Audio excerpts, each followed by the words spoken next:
যেসব নারীকে আমি গোপনে ভালোবেসেছি তাদের সঙ্গে আমার কখনো বিচ্ছেদ ঘটেনি। পক্ষান্তরে আমার প্রকাশিত প্রেমসমূহ পূর্ণ হয়েছে বেদনায়, বিচ্ছেদে। তাই মনে করি প্রকাশিত প্রেমের তুলনায় অপ্রকাশিত গোপন প্রেমই ভালো। যাকে ভালোবাসতে ইচ্ছে করবে তাকে আমি গোপনে ভালোবাসবো।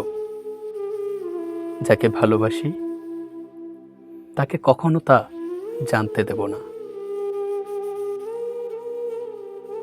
আমার প্রেম প্রত্যাখ্যান করার কোনো সুযোগই সে পাবে না। আমি তাকে ইচ্ছে মতো ভালোবাসবো, প্রাণ ভরে ভালোবাসবো। যতদিন খুশি, যতবার খুশি ভালোবাসবো। এই সিদ্ধান্ত গ্রহণের পর থেকে আমি ভালো আছি। শুধু ভালো নয়, খুব ভালো আছি।